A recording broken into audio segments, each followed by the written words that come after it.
We have got a busy week ahead of us, Manchester United fans. Yes, indeed. The internationals are all finishing up. Everyone is finished by tomorrow. We've got all of your injury updates ahead of that massive game against Liverpool this weekend as well. But takeover talks are probably taking over all of the speculation columns. We'll keep you updated throughout the week on that, and we'll give you updates this morning on the potential sale of the Glazer shares and Ineos shares in Manchester United, of course. But we're looking at Harry Maguire this morning. That is the main topic. I'm going to bring you up to date on all the transfer news at the end of this live show as well, everybody. But Harry Maguire and that new deal and the leaks now. These are reported leaks of Harry Maguire's new contract offer at Manchester United, which I wanted to get into because it has sparked big debate amongst the Manchester United fans throughout the week, and we have been talking about it quite a lot. But these details I wanted to go into detail on because I think they're important to understand both sides of the argument here with Harry Maguire. So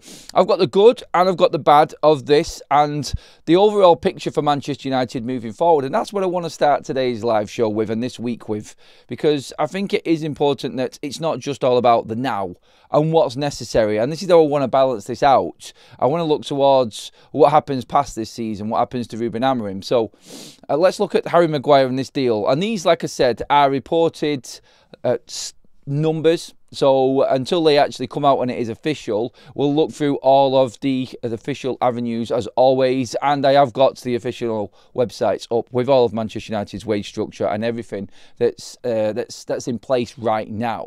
Before getting to this quickly, I just wanted to say a massive shout out actually to the live chat already this morning. I can see the likes of Sean selling his tickets for the game, of course, two actual Manchester United members all doing it officially, but great to see the FUTV community at it this morning in there helping each other out and tickets flying around between different subscribers. Love that, and that is the community that we wanted to create here on Forever United TV. So brilliant, I love that. Seen them comments going in this morning, and hopefully Stu and Sean, who are in that conversation as I can see there, get sorted, and I will help out later on if you want to send any information over for me to cross over. But yeah, of course, this is what it's about, everybody. So if you have got any tickets or want to actually get rid of them tickets, or you can't make it, get into the community and get talking. That's what it is all about, everyone. United fans helping United fans. So past that, let's get into this Harry Maguire conversation. So I've done some digging, I've done some looking around into what's actually going on. There are stories floating around now. We know that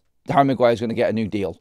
He isn't going to go anywhere else. We talked about the story this week about Harry Maguire rejecting the potential £500,000 a week wage that he could have got if he went to the Saudi Pro League. So that being said, Manchester United now obviously have made a proposal to Harry Maguire, and this is the report. So we know that the talks are going on. We know that it's very close. Romano reported this himself, but the reported figures going around, and again, I will make sure later on, but let's just use this as an example. Harry Maguire taking a 70 grand a week pay cut. Now, straight away there, I've gone in with the big, this is a substantial cut, and Manchester United are comfortable in keeping Harry Maguire on that. He's taken a 70 grand a week pay cut to stay at Manchester United. Give the man credit, and obviously turning down £500,000 a week to go to Saudi to play for his boyhood club. I'd do the same, and I said this the other day, no problem at all for me. And Harry Maguire, I think he's on them lines as well. 70 grand a week off his 190 grand a week wages right now. So it seems substantial, doesn't it? It really does. But in the report, it actually says this is within keeping of Manchester United's new wage structure at the football club. Okay, fair enough, big enough pay cuts. But when you break it down, there is a lot more to this than meets the eye. There's a lot more that you could see causing a problem here at Manchester United. For instance, if I told you we were about to pay £6.2 million a year to keep Harry Maguire at 33, who isn't a guaranteed starter in the lineup, you'd go, that doesn't sound right. If I told you that, well, Harry Maguire and Luke Shaw together, who has been the height of debate amongst Manchester United fans over this club not moving forward and always stuck in the past, if it cost Manchester United £14 million a year to keep Harry Maguire and Luke Shaw in the side going forward, how would you feel about that? Because these are the things that when you look at them in detail, make you think the other way. Well, you're thinking straight away 70 grand a week. Credit to the man. Like, yeah, it's a big chunk of change, that. But he's still on 120 grand a week, according to these reports. Now, that's where it starts to get a little bit, well, it's not so much that he's really on too much money. 120 grand a week for Manchester United, let's get this straight. That's not a lot of money. And they're saying that this is within the realms of, within the region of their new wage structure at the football club. Okay, fair enough, that's fine. It is where Harry Maguire probably should have been at the start, and that's probably an argument we could have anyway. But if I told you that Harry Maguire would be in the top 10 earners of Manchester United, for instance, even on this new wage, and he's 33, would that concern you even more? I'm not trying to drive this negative side of this down here. Like, I accept that Harry Maguire's professionalism, and I've said his mentality is one of a Manchester United player. But at the end of the day, you have to make a decision about quality. And is Harry Maguire good enough? Does he deserve to be in the top 10 earners of this football club still if he takes this 70 grand a week pay cut? Now, that on its own just jumps out at you and says, what have this football club been doing? What's been going on with these wages? How can Harry Maguire still be in the top 10 earners of this club with a 70 grand a week pay cuts? Now, again, reports, and this is leaked and speculated sort of numbers, but it sort of makes sense, really, doesn't it? Bringing him in line with a few other players. So, 14 million to keep Shaw and Maguire in the side. Sounds like I'm driving the negative there, doesn't it? But they're the facts. That's what it would be if he did sign this deal. He would be on more money than Amad Diallo. It'd be on more money than Lenny Yoro. It'd be on the same money as Lisandro Martinez. It starts to get a little bit more concerning when you hear these. It's like, this guy's 33 and he's going to be on these wages at the age of 35 because Harry Maguire wants a fixed 2-year deal, according to these reports. It's a 2-year extension. Now, United have tried to negotiate, apparently again, a 1-year extension with an option second. Maguire wants a fixed 2 years. So he will be 35 in the top 10 earners of this football club. That may change, obviously, into next season, depending who else gets brought into the club. So I will use that and balance it a bit. But still, he will be costing Manchester United £6.2 million a year in wages at the age of 35. Now, look, again, I accept that his professionalism is there, but come on. This is just crazy talk now for Manchester United. That can go so far into restructuring something else. If you're talking here about trying to get the best out of Manchester United's academy or trying to get the best out of Manchester United's women's team, £6.2 million can go to that regeneration of the academy side of Carrington. These are the things that I think of. It could have just gone to giving somebody else in this squad who could be the future of this football club a better wage. And I don't want to just use Kobbie Mainoo as the example because it's just obvious, but just to just put that into the picture. Like, could you not give a little bit more of that money to a Kobbie Mainoo or one of the younger players coming through, or somebody else who has got a few more years and is going to be available for a substantial amount of time for the first team selection, starting 11s going forward? Because Harry Maguire is not a guaranteed starter either, is he? When everybody's fit, there's no guarantee Harry Maguire starts, and we've seen that this season. And this is what I wanted to get at as well. But the most staggering one of all that really got me when looking into the details of this is a 33-year-old centre-back that's had 6 years at the football club, 6 of Manchester United's worst ever Premier League years. And you can talk about cups, you can talk about what we've won, and that's fine. But Manchester United's bread and butter and what we're known for is the Premier League. Harry Maguire has been part, along with all of the mistakes from the club, and all of the other managers. I'm not just saying that this is Harry Maguire, but he's been part of Manchester United's worst ever period in this football club, in its history in the Premier League. He has 6 years worth of it. It's over half a decade, and we want to extend that to 8 years and still pay him a wage which is costing us £6.2 million a year. I just think it can be spent elsewhere on a player that is going to be really fighting for the future of this football club. But here's another one for this as well. And this is what really sort of starts to hit home with me. Harry Maguire's new contract, and I'll use this now and say 70 grand less a week.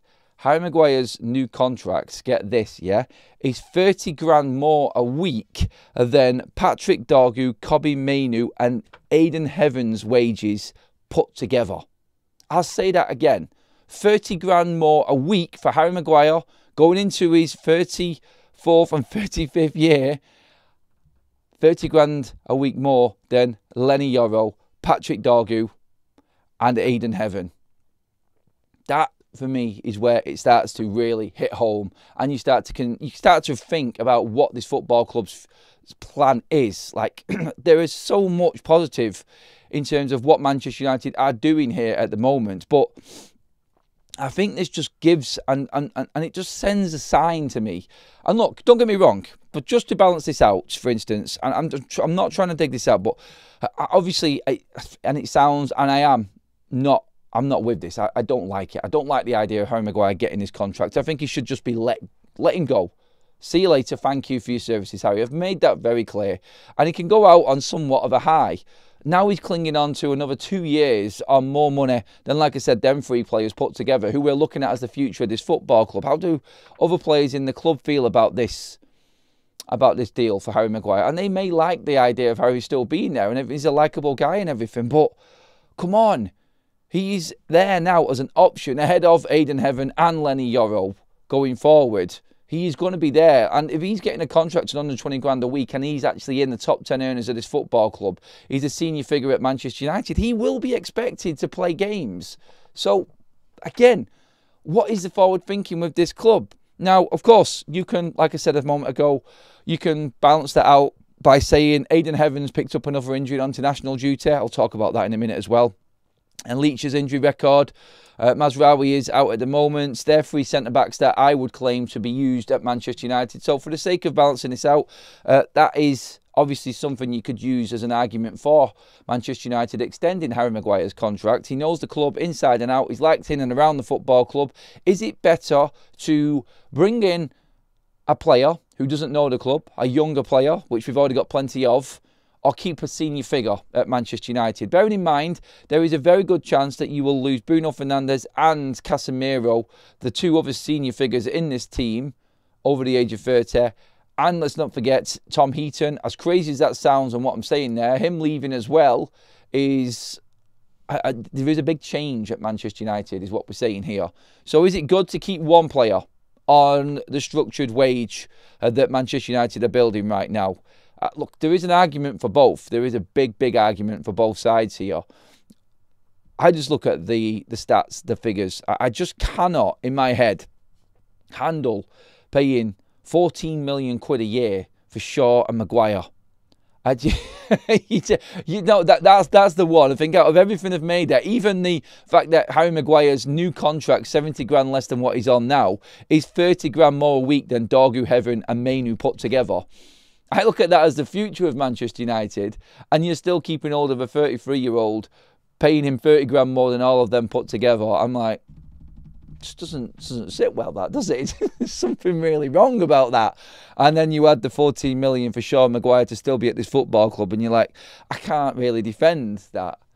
But look, like I said, the injury situation. Is it easier to keep a senior figure, seeing as though you're losing a couple already this summer by the looks of it as well? And I get it. I do. I get both sides of it. I move towards, I need to just change this old guard. I want them out, and I want a fresh Manchester United. One that's got no, like Ruben Amorim, our coach says, bad habits. Thinking of the history of what's happened at this football club and what's gone before last season. We've got to forget about last season. We can't forget about last season, Ruben. We finished in our worst ever Premier League position. So it's going to always be there as a reminder for us. And there are players that were in that side that will keep on reminding us, because they're still here now, being paid more than what we think is the future of this football club and the real change that's necessary. That's where the United fan base is at right now. And again, it is just one of them that you look at right now. And I think Harry Maguire has been unlucky. I think Bruno Fernandes has been unlucky, because I feel like they have got the best interests of this football club at heart. And I do believe that they are a better influence than some of the other cabbage heads, let's just say, that we've had at this football club in the past. And I do get where the club are coming from with this, but I think there's a read the room situation going on here right now, and people want to see change. Fans want to see change. Fans don't want to be charged more money and more money at the turnstiles at Old Trafford, and then even more money when we move to the new stadium, and still see players like this and us clinging on to the past and the negative past that has been Manchester United. There's a great opportunity this summer to really say to the Manchester United fan base, change is coming at this club, and change is coming in what we do on the pitch. And you won't be seeing the old guard players. You won't be seeing the players that, and it sounds really harsh this, but the players that have failed at Manchester United, because I do think they are good players still. But look, it's so significant to actually move past what was going wrong before. And then nobody can really say that this club haven't tried to change. And there's no one then that can go in and say, well, fuck, Ineos are just as bad as the Glazers. Ineos aren't really thinking of the football club. They've changed everything in 3 years. The old guard is gone. The big players, the prima donna players are gone. Manchester United are bringing in younger players with a proper transfer structure, with nobody overpaid. Gone, gone, gone, gone. In comes this new age of Manchester United. And no one's got anything to really complain about. It's all then going to come down properly, where you can really judge your manager properly. And this is what we've had with Ruben Amorim. The argument has always been, well, you've still got the owners doing what they're doing. How is he supposed to go forward and move forward on this team with these old players? Look, wouldn't it just be nice to actually be able to assess Ruben Amorim through football, rather than having the excuse behind of, well, look what he's got to deal with behind the scenes. There's always an excuse for Manchester United, and it will always be the ownership or decisions that are made higher up. And that's affecting what we're judging on the pitch. That would be gone this summer. It would be completely gone. We would have the new face of Manchester United with none of the older players there. I would like that. It's my own opinion, and obviously everyone can have their say on this. I'm going to come to the live chat now on this one, but that's the main point I wanted to get across. Both angles well and truly in there for everyone to see, and I think I've balanced it out well enough in terms of the injured players that we constantly get, Tonali being a good part of the squad, then how much we're actually paying a 33-year-old who isn't the first name on the team sheet, still being in the top 10 earners of the club. 14 million for sure, and Maguire is the one that I really picked out there, and I kind of forced on you a little bit to try and drive my argument there. I'm sorry, I do apologise, but come on, I'm a United fan like everybody else, and I want to move forward. I'm sick to death of seeing the same players constantly still around Manchester United. We're talking 6 and 7 and 8 year long contracts here for players now. The Dallots, the Maguires, the Brunos, the Shaws, like, it's time. It's time to let go and move forward, is my point on this one. Not trying to take anything away from any of them players. Into the live chat we go. Let's get some thoughts from the rest of the subscriber base. I seen Block do a super chat and then it's gone. So I'm not sure what's I'm not sure what's happened there, buddy. Brian says, is this a Wilcox thing? I just don't get it. When it comes to Maguire, I don't know, actually. It's a good question, Brian. Very good question, because I honestly don't know. Why would Wilcox, who's come in and wanting to make a change and has seen what's gone wrong in the past, want to keep Maguire? He's the one that's driving this younger generation of player forward. He's the one that's brought us in the likes of Diego Leon, gone for the Aiden Heaven type of transfer for Manchester United. And obviously, one of the biggest signings we've made has been Lenny Yoro. That, I feel, is massive going forward. What if Maguire gets an injury at his age? I hope Licha Martinez is back soon. Update on Licha coming in as well in this show as well, everybody. If Maguire is a so-called United fan, then he should do what's best for the club and F off. It's a bit harsh, but I get where you're coming from. I'm sick to death of Maguire and Shaw. It's like playing with 9 men every week, says Tomo. Let's see what else we've got in here. Would look at Dalot, Casemiro, Bruno first over Maguire, Savage. Casemiro, by the way, is gone. We don't even need to debate. We don't even have to debate Casemiro. He is definitely gone. And this is the argument that I'm making. Like, with so many senior figures going, do you need somebody there with experience and knowledge of this football club? Or to argue that point, do you not want someone there who is senior of Manchester United because it's been so bad? Do you not want any of them so-called standards that they have been living off and are getting a new contract for to be part of Manchester United going forward, and that experience feeding into the rest of the new players that come in? There's a big argument against Maguire here as well, because it just looks like Manchester United are rewarding mediocrity, is what I say. And I've said this many a times before, and there's been plenty of other people that have said the same, but I do get everyone else's arguments. There are other players before Maguire. Maguire at least is professional. Maguire at least is actually, well, he's no issue off the pitch either, is he? And when he comes on, look, he gives his all as best as he can. But then you start to bring in the conversation. Someone at the football club needs to start making football decisions, because obviously Maguire isn't good enough for Manchester United now. He isn't. I don't care what Wayne Rooney says or what other people say. There's a reason why Thomas Tuchel is not picking Harry Maguire. There's a reason why no Man United players are getting into that England side anymore. It's because they are not good enough. That's it. The top level, United should be having players playing in that World Cup. We haven't got one single England player in that squad. Not one single English player in that England squad with Thomas Tuchel. Kobbie Mainoo hasn't been picked for England since 2024. Like Luke Shaw, yes, that was Southgate. And again, let's not even go there. But Thomas Tuchel, with a fresh look on things, I've got 18 months to win a World Cup, and not one Man United player has been thought of. You could argue Marcus Rashford's case still being an official United player, but they're the signs for me. And that tells me a lot right now, that would these players get anywhere else? Would they get contracts in a top half of the table club in the Premier League right now? I could really argue that debate and say no. And I'd have a lot of people backing me on it. The $6 million will be allocated to the first team wage, whether Maguire stays or not. Not sure where you're going with that one, mate. Casemiro, 140 million in transfer/wages. Maguire, 180 million in transfer and wages. But normal pips getting sacked at United. Normal peeps getting sacked at United, I think that's supposed to say. Compa Smith says he can go if we replace, which we likely won't. 2 midfielders, 2 wing-backs, another attacker, bare minimum next year. Have we not got another academy player that could step in? Is Kikonki not worth bringing into Manchester United? There were quite a few stories going around about potential players coming in, younger centre-backs coming into Manchester United that aren't going to cost a lot of money, don't forget. We've talked about them aplenty on this show. Is that the way Manchester United should be moving forward? I would look at that. If they give him a new contract, it tells you everything about Ineos' ambitions. See, straight away there, S. Maddison is going in on Ineos, and there will always be a get-out. I just look at it from my side, and again, like I just said a moment ago, the chance is there. The chance is there to really start afresh this summer.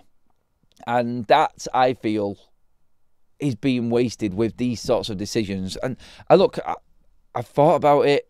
I get the positives. I get the negatives. And overall, my feeling is that this is wasted money that could be, well, not wasted money, sorry, but this is money that could be used elsewhere. There is a big contract there for another player to come into Manchester United.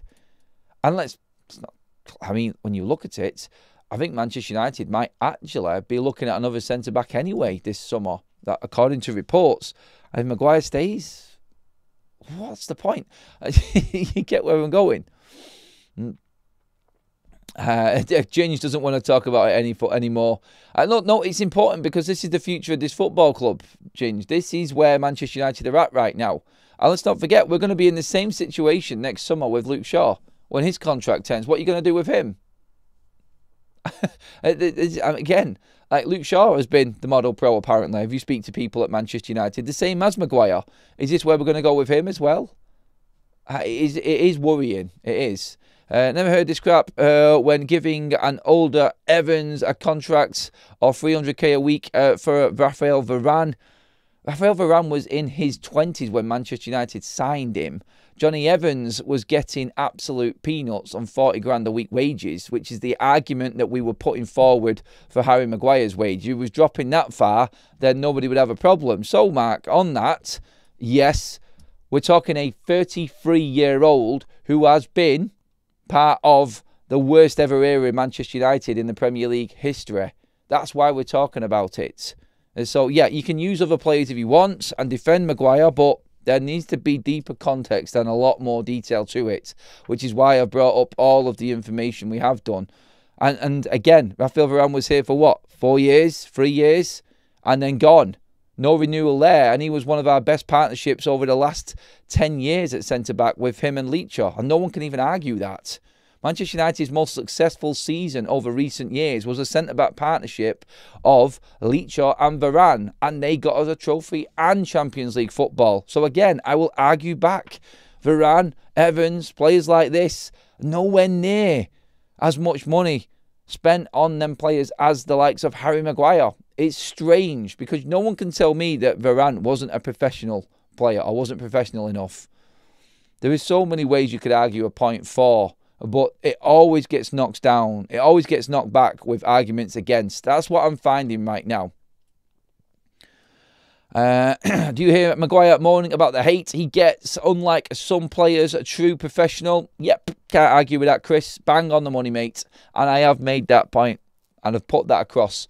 I'm not arguing about Harry Maguire. I'm not arguing against him. If I was him, I would do the same. I think he will feel he's warranted this contract because he has been, like Chris says, professional. But there comes a time when the club takes over, and this is the club that I'm talking about right now. Not Maguire, not Shaw. I cannot really complain about them players. All I can do is complain about Ruben playing them or the club keeping them, and that's where I'm at right now. So no, and that's why I made the point very clear at the start. Maguire, top pro. That, I think, is exactly where we should be looking at it from the personal side of things. It's the club that's the problem here in wanting to keep Maguire. Why would you want to? There you know. Yeah, what you're looking at here is a scenario where I feel other players may look at this as well, and other players may look at what's actually happening with Harry Maguire and think that this is just the norm. And they're all right. And you know what? Sometimes you look at this and say, is it just accepting mediocrity? And where are Man United standards? That's how I look at it right now. We do need a new centre-back. Our back three right now are slower than the ship turning. And Leacher doesn't fix that. He's a little bit quicker than Maguire, I'll say that. Super chat in from Roz as well says, need to have serious discussions about moving on from Shaw, Maguire and Martinez. Martinez due to injury concerns, not skill. On the injury side of things, by the way, just to move the conversation forward, with Leacher, he is due back in the next 2 weeks in first team training. And reports from Sully have said as well that Leacher will be available for the start of November. So we're about 2 or 3 weeks away from Leacher being back injury-wise. Regarding Aidan Heaven at the moment, he picked up an injury in the first minute in the England under-20s game, under-21s game. Not seen as serious yet, but we're expecting, obviously with Manchester United's new state-of-the-art Carrington and everything, MRI scanners and all of that. We're expecting updates this week on Aidan Heaven's injury situation. It's gone under the radar, obviously, because there's been a lot of talk of takeovers and the glory and the hope that the Glazers might not actually be at Manchester United come a couple of years. But yeah, Aidan Heaven, we're expecting some form of updates on him throughout this week because he did pick up an injury and was out after a minute in that game, which is a bit concerning, obviously, I know. And again, like I said, just to balance the Harry Maguire argument, you've got Leacher, who you never know. You've got Heaven. There's two centre-backs that are never available right now, or not constantly available for Manchester United. Heaven, I think you've got an excuse for because he hasn't been chosen that much and he has been fit. But now, again, he's picking up his second injury and he's not been at the club a year yet. So let's just see. there's always that point where you need players who are going to be available. And Harry Maguire's injury record, by the way, is very, very good. So that's something that you have to also take into consideration. But look, overall, like I said before, there's plenty of positives for keeping certain players, but it always gets shut down, in my opinion, by the negative and the case against. And Manchester United just need to move forward. And there was always that young style coming through the ranks that would get the chance. You just don't know. But while Maguire's there, he's going to be wanting to play. And that's the point I'm trying to make on that one. But Leacher will be back very, very soon. First team training is around the corner and available for Manchester United probably around that Spurs game time. And by the way, everybody, in the description is the link to buy tickets for the pub watch along. Get your tickets now in there as well if you want to join me for that Spurs game live from the pub on YouTube. Get in there and get them tickets now if you haven't already. But yeah, Leach are back for November. That's looking good. And then updates on Aiden Heaven this week as well. Regarding, I'm going to get into the transfer news as well. That coming up shortly, but regarding the international players, all finished by tomorrow. I think tonight we've got Brian Mbumo, he's finished. Patrick Dorgu is already on his way back. Obviously, we didn't have any Dutch contingent, so Zirkzee and De Ligt already back at Carrington. The likes of Mainu, Mason Mount, Matthias Cunha already back and doing this. And what we're also looking at here is, at the moment, I think we got Bruno and Dalot who play tomorrow. England play tomorrow, no players there. I think it's Sesko as well tonight. I think it is for Slovenia, so he's done. And I think, touch wood, Manchester United, apart from Aiden Heaven, of course, coming back again with a clean bill of health on the injury front from internationals. And yet, when you look at it, I feel like, again, positive. It's very similar to what we had last international break. A win, leading into the internationals, no injuries, everybody upbeat, a few players returning from injury, and then the big game against Liverpool. Last time it was City, and it all went wrong. It's going exactly the same way right now. I'm not wanting to curse the situation with us playing Liverpool and everything that's going on there, but still, actually really good international break again for Manchester United. Just a couple more days. Well, everyone's finished tomorrow anyway. So, yeah, and so far, so good for the internationals for United. Everybody's doing okay. Dorgu obviously got his goal the other day. He only played a cameo last night for Denmark. Obviously, Mbumo is scoring goals on international duty, so that's looking good for him. Casemiro playing a full 90 minutes for Brazil as well. So, going to be interesting, the midfield situation come the game against Liverpool and who he actually plays. If Casemiro does play again for Brazil, 2 90-minute games. Now, I'm hoping he doesn't, because I would play Casemiro against Liverpool if he's going to go, which he is going to go. So I don't think I'm saying that this is the right formation, but the 3-4-3 will be Casemiro and Bruno Fernandes. I think that's what we need to have against Liverpool. That experience of Casemiro against them at Anfield. Don't do what we did last time. And again, I just said then, like, it's mirroring everything that happened with Manchester City coming back from the last international break. But don't do exactly the same. As in, don't play Manuel Ugarte, who was the last player to arrive back from international duty last time and played an absolute stinker against Manchester City.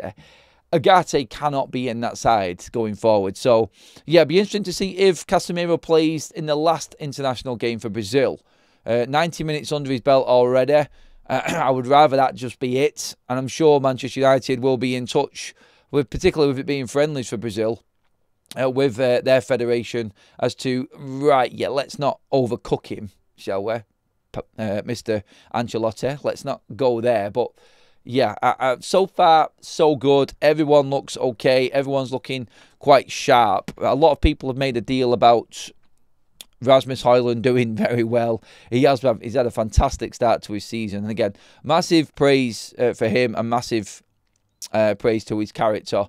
And I hope he smashes it. But right now, like we said last night, Manchester United, with the likelihood that now Barcelona are going to trigger that option to buy Marcus Rashford after the loan spell.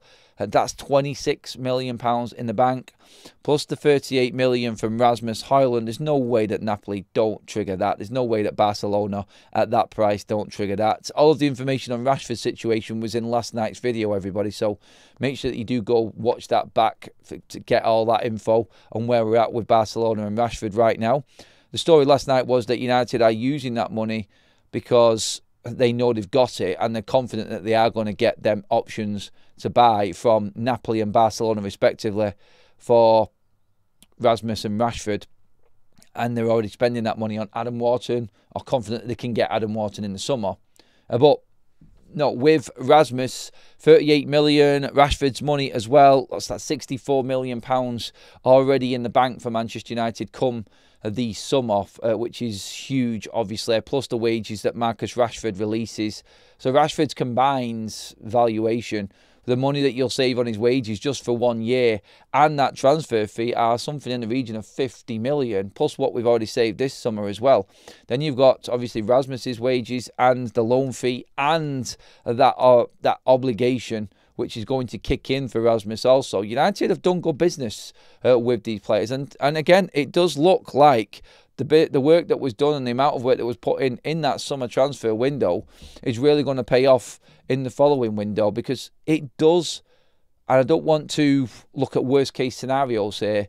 If Ruben doesn't survive because we haven't got Europe, oh, God forbid, then the next manager coming in will have at least some money to spend in that summer transfer window. So that, I think, again, is something important to remember in all of this. The previous work done and having a proper football structure in place, I sort of went against it this morning with the story on Harry Maguire and how we're clinging on to players and overpaying players that really should be just let go against what we did in the summer. So that's why I said get rid of Harry Maguire.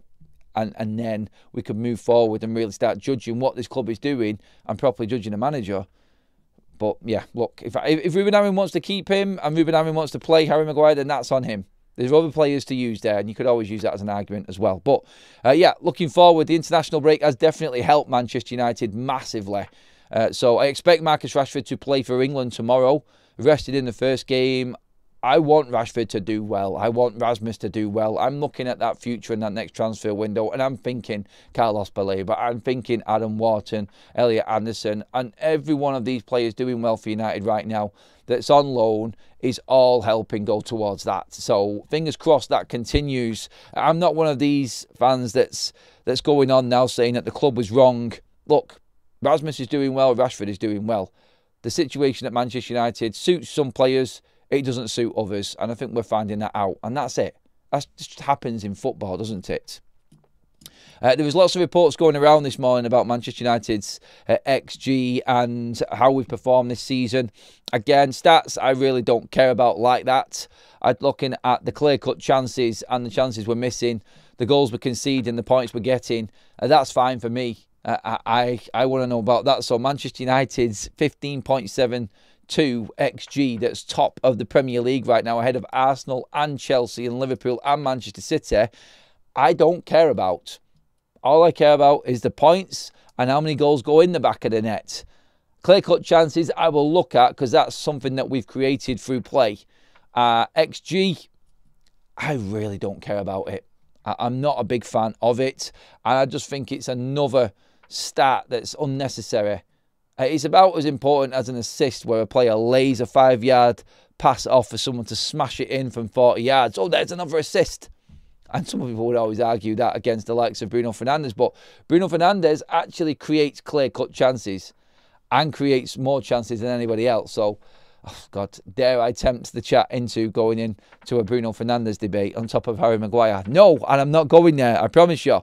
Manchester United are looking at other midfielders as well, though. We talked about Adam Wharton. We talked about Carlos Baleba. Both of them stories are up in the video section of the channel as well. So after the show, if you want to get the full update on both of them, Baleba and Adam Wharton, then go check back the last couple of videos and you'll see the Adam Wharton thumbnail and the Baleba thumbnail, all of the information on them from this weekend, everybody.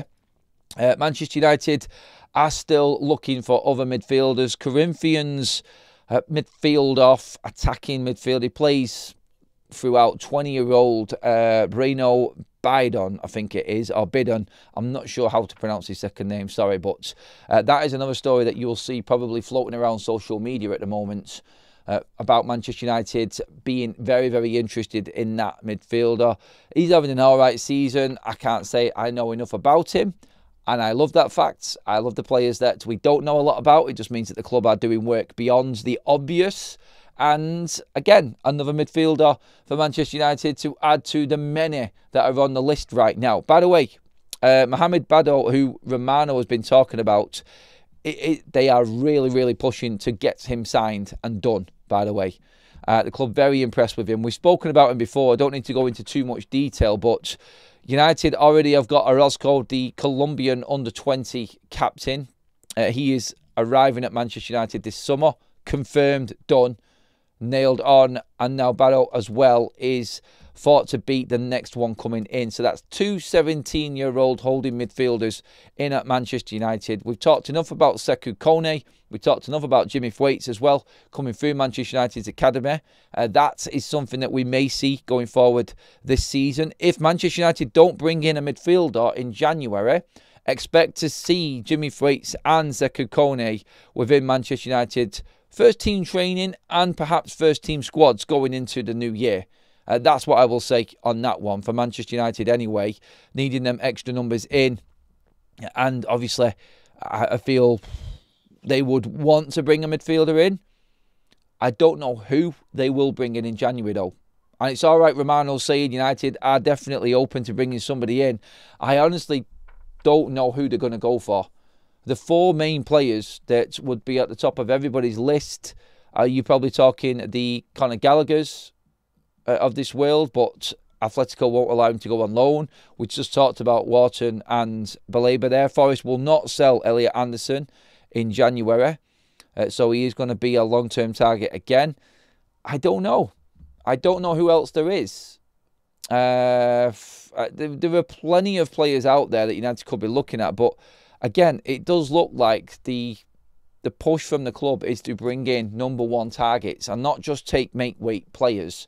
So this, I think, is going to be interesting to see if United do push for anybody, and if there is going to be anybody they go for. In my opinion, from what's been said and what's been reported, it looks like Carlos Baleba is potentially the only one that might arrive in January, and that's still a massive if as well. So, yeah, let's bear that in mind. Let's get a few more comments in on everything going down before we finish up, everybody. Do I know anything about Jimmy Thwaites? I think I just said most of it there, to be honest. He is training with the first team right now.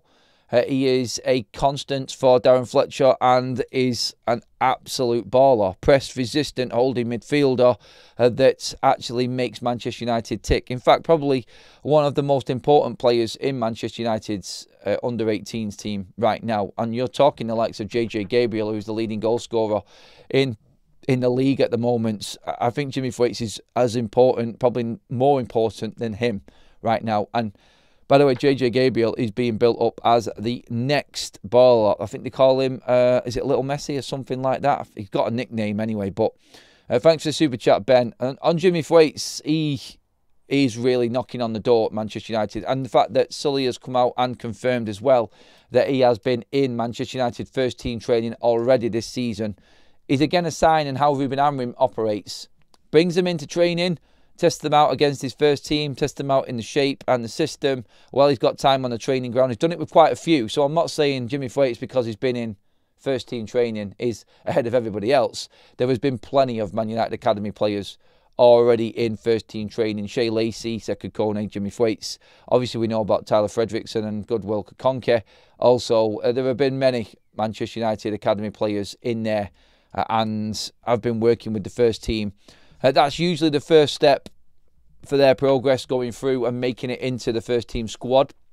We'll see, and we'll have to keep an eye on that one just to be 100% certain we are going to see Jimmy get any game time. But I don't think anything up until the end of January for any of these academy players. Just with, I don't know that for certain, and I would be absolutely buzzing if they do get into Manchester United's first team. But looking at the fixtures, looking at who's in the squad, how Amorim has operated with the academy players before, I don't think he's in any rush to bring any of these young academy lads in anytime soon. I think going into the business end of the season after January, if nobody has been brought in and there is still that issue with Kobbie Mainoo, we might see some of the academy players step forward into the first team squad. And I think Thwaites and Kone are both players in positions United need desperately right now and would be an option going forward. That I feel is, and that's personal opinion again, and just from what's been said and reported, the amount of games we've got, I just don't see the need for him to bring them in. Now, obviously, there's opinion-based stuff where you would say that he's probably better than half of our first team, but Ruben, we know he's just not going to do it. He's not going to do it, is he? Let's get some more comments in. Bruno doesn't create real chances. Name me one, please. His creation is long ball striker, needs to control, then get a shot off. Never ever play the ball between the lines. Yeah, he does, Carl. Come on. Yes, he does.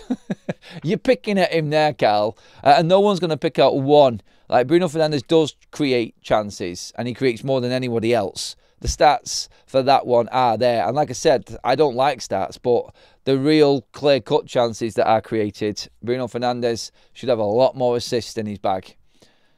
Clean sheets and panties is all that matters. Thwaites, etc. won't make it at United. There is no proper development plan to bring them in. Why would Amorim devote any of his interview time to building on our own youth when he can just buy someone? Andrew, yeah, completely disagree with that comment, mate. Sorry. Jimmy Thwaites is on a plan. He's 17, let's not forget. 17. And he could definitely feature for Manchester United. I'm not having that at all, mate, on that one. There is a plan there. And now with the proper structure in place at Manchester United, I do believe that there is an opportunity for these players. So, yeah, I know it's all opinion. And, look, you may be proved right, mate, overall. But, no, I think Manchester United have got plans for Thwaites. And again, like, there has to be some form of plan because, like Sir Jim Radcliffe said, worst case scenario, if these players do not make it into Manchester United starting 11, then they have to be part of the financial side of things and earn Manchester United money. So there has to be some form of plan there for them players to develop. And Manchester United, if they don't make it into the first team, will end up being sent on loan. And that's now where that structure will take over again, I feel. And maybe Manchester United can earn a few quid off these players. Let's see what else we've got in here. Hasn't made an easy chance for a striker in a long time.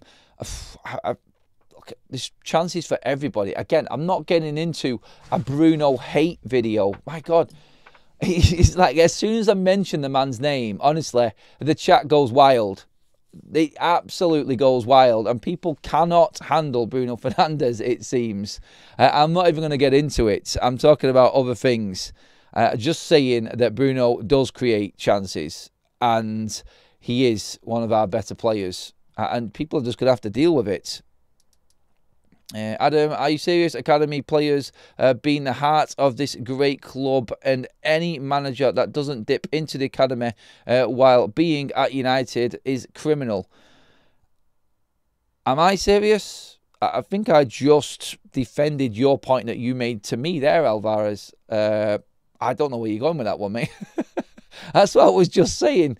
But yeah, it sounds like you are saying, am I serious? Because I've not said United managers do that. They do, and they have to, is what I was just saying. And Jimmy Thwaites has got that pathway and will, I feel, get a chance. So too Sekou Kone, I feel. Let me just see. I watched every minute of every game. Where are all these chances he's creating? Oh, God. Right. I think it's time, isn't it? Look, I've just mentioned one man's name and the live chat has gone into complete and utter meltdown. Let's wrap things up there, shall we, everybody, before everyone starts getting even more angry with what is actually going on. There is so much going on this week, like we said. We've got all of the news leading up to the Liverpool game. I'll bring you the injury updates as they come as well. We're expecting takeover news and everything else to come forward now as well this week and develop even more. So let's just look at that as it comes through. Hopefully that is a positive as well. Hopefully we don't get any more injuries through international duty. Touch wood that we have a clean bill now over Monday and Tuesday in them. And of course, I'll bring you up to date with all of that as well. There is a call-in show tonight as well on Big Up Everybody. So if you want to have your say, and you can have a talk about Bruno if you want, then come and speak to me later on. I'll give you all the information on that in this evening's live show here on football on Forever United TV as well. So that for now is it, everybody. Thank you so much. Brilliant show this morning. Great detail as well, and a good old debate. I have sparked another one right at the end there, but we'll continue it throughout. And if you want to have your say, of course, drop your comments into the comment section as well. I've not had a chance to read everyone's out, but get in there also. Give the video a like, everybody. Make sure that you do hit that subscribe button also.